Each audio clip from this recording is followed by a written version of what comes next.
अडानी अंबानी कितने बड़े अमीर हैं, मगर इन्होंने गोदाम बना के कानून पास करा लिए कि जितना भी काश्तकारों का गल्ला है ये कम से कम हमें तो मिल ही जाता। ये अंबानी अडानी तुम्हारे गुर्दे नहीं भरे, तुम्हारा दिल नहीं भरा। इतने बड़े अमीर हो गए, पेट्रोल पंप तुम्हारे चल रहे, जहाज तुम्हारे चल रहे, हेलीकॉप्टर तुम्हारे हैं, अरे सब कुछ तुम्हारा।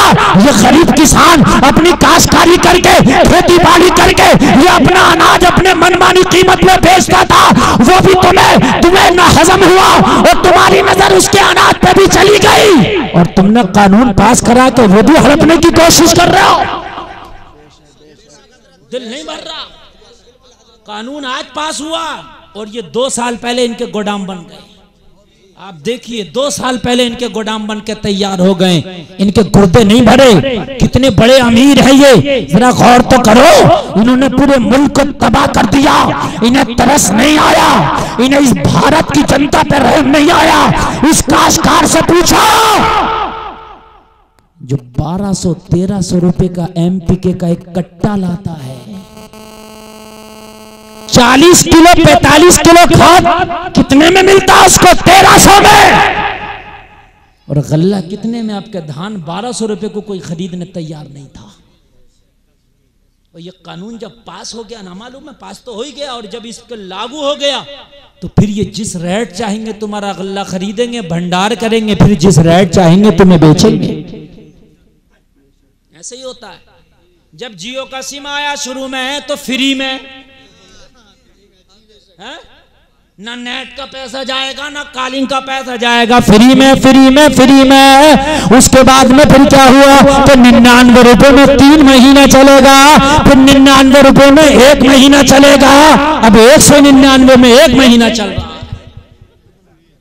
बिल्कुल यही तुम्हारे अनाज का होना है। कान खोल के सुन लो, यही तुम्हारे अनाज का होना है। शुरू में तो तुम्हें बड़ी रियायतें दी जाएंगी, लेकिन जब ये पुख्ता हो जाएंगे तो लोगों एक दिन वो मुझे लगता है कि इस भारत में आ जाएगा कि भारत के लोगों को खाली एक वक्त का खाना मिलेगा ना तो बड़ी गनीमत समझेंगे। बहुत बड़ा भाई हमें गवर्नमेंट ने दे दिया, खाना दे दिया, बस बहुत हो गया, बहुत हो गया, खाना मिल रहा बस काफी है, यही काफी। इसलिए कि हमें ऐसा मफलूज कर दिया जाएगा, उस कंडीशन में ला कर रख दिया जाएगा। यार जिस खेती को तुम उगा रहे हो उस पर तुम्हारा कोई अधिकार नहीं। बताइए मुझे, ये जो किसान जो धरना दे रहे हैं हम इनकी सपोर्ट करते हैं यार, वो भारत मुल्क के हित में है, भारत के हक में है। और कुछ लोग ये कह रहे वो काश्तकार क्यों वहां बैठे, पता उन्हें भी चल जाएगा जब तुम्हें मिलेगा ना चावल 300 रुपए किलो तो चल जाएगा पता तुम्हें भी। कुछ लोग जो काश्तकार नहीं है ना वो कह रहे हैं वो तो खाली बुली वहां बैठे हैं, खाली बुली नहीं बैठे, पता चल जाएगा तुमको भी। जब अपना पैकिंग करके लिखा होगा जियो, उस पर लिखा होगा जियो, अब वो जियो नहीं होगा, वो मरो होगा। हाँ?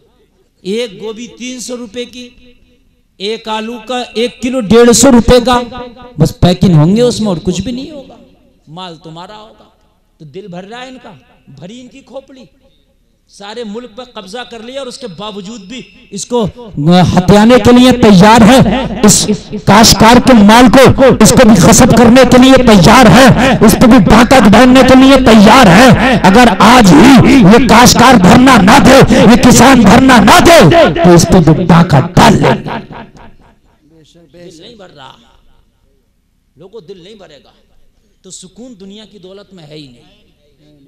अगर सुकून होता तो फिर ये सुकून से अडानी और अंबानी अपने घर बैठे होते, कहते मोदी जी हमें बहुत दे दिया, हमें बहुत दे दिया, बस अब हमारे लिए कुछ मत करो, हमारे पास बहुत कुछ है, हमसे यही नहीं खाया जाएगा। मगर नहीं, वो उंगली लगातार कि हाँ भाई नया बिल ये पास करो, ये पास करो, ये पास करो। समझ रहे हैं? अल्लाह अल्लाह। जब प्याला भर जाता है ना लोगों तो फिर छलकने लगता है। प्याले में उतना नहीं आता कि जितना उसकी हैसियत होती है, हैसियत से ऊपर नहीं आएगा। 1 किलो के मग में 1 ही किलो आएगा, 1.25 किलो नहीं आएगा। अडानी अंबानी तुम्हारा प्याला भर चुका है। अब ये भारत की जनता जिस दिन जाग गई ना तो उस दिन ये प्याला छलक जाएगा, जो पास में है ना वो भी नहीं रहेगा। कान खोल कर सुन लीजिए आप। वैसे तो कारून के खजाने की चाबियां 70 ऊंट उठा के चलते थे। इतना बड़ा खजाना था, कोई है आज कारून का नाम लेने वाला? न कारून का खजाना है, न कारून का नाम लेने वाला। ओ मुस्तफा के गुलामा, तो बस मैं यही कहना चाहता, तुम भी दुनिया के पीछे भाग रहे हो, अवानी अडानी भी दुनिया के पीछे भाग रहे हैं। तुम देखो इन्होंने दुनिया का सुकून, दुनिया का करार तबाह कर दिया। लोगों, अगर तुम सुकून चाहते हो तो दुनिया में नहीं है, अगर दुनिया में पड़ गए तो सुकून तबाह हो जाएगा। अगर ओरिजिनल सुकून चाहते हो जिंदगी में, ओरिजिनल मजा चाहते हो, तो बस मुस्तफा के दर पर जाके पड़ जाओ, जिंदगी में सुकून हो जाएगा।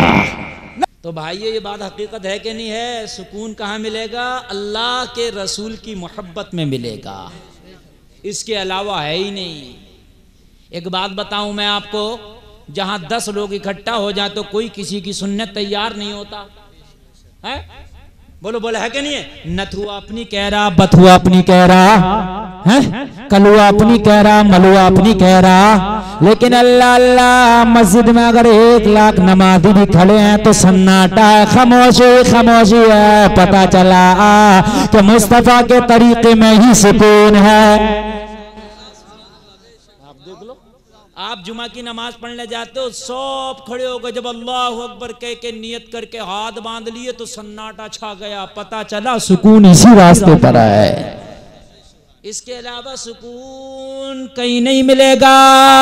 आप तो संसद भवन में जाओ, आप तो लोकसभा में जाओ, मैंने कुर्सियां चलती देखी हैं, कुर्सियां मार रहे हैं, उधर से वो नेता खींच रहा, उधर से अपोजिट वाला खींच रहा, इधर से ये खींच रहा, इधर से रोलिंग पार्टी वाला चीख रहा, और जो सदर है वहां का वो कह रहा sit down sit down sit down. उसकी कोई सुनी नहीं रहा, कोई नहीं सुन रहा। कोई वक्त ऐसा होता सुनते ही नहीं है कोई। लेकिन अल्लाह अल्लाह, कितनी बड़ी कुर्सी है कि सदर बना दिया गया, उसको स्पीकर बनाया गया, सदर बनाया गया। लोगों, बहुत बड़ी कुर्सी है, लेकिन एक वक्त आता है तो उसकी कोई सुनने तैयार नहीं। मगर मुस्तफा का कानून देखो, अगर नमाज में 1 लाख नमाजी है और इमाम ने अल्लाह अकबर कह दिया, सब सुनते ही झुक जाते हैं, एक आवाज में सब कहते नजर आते हैं। यार, इतना बड़ा स्पीकर, इतना बड़ा उसको भेजा, सदर बना दिया लोकसभा का, लेकिन कभी कोई इसकी सुनने को तैयार नहीं होता। लेकिन अल्लाह अल्लाह, अगर पीछे हाकिम वक्त भी खड़ा है, पीछे बादशाह भी खड़ा है, पीछे कितना भी मालदार खड़ा है, अगर एक गरीब का बेटा मुसल्ला इमामत पे खड़ा है और मुसल्ला इमामत पे खड़ा होकर अल्लाह अकबर कह रहा है, तो अमीर भी मान रहा है, गरीब भी मान रहा है, मालदार भी मान रहा है, ताजदार भी मान रहा है, बड़ा भी मानता है, छोटा भी मानता है। पता चला सुकून तो मुस्तफा के तरीके में है।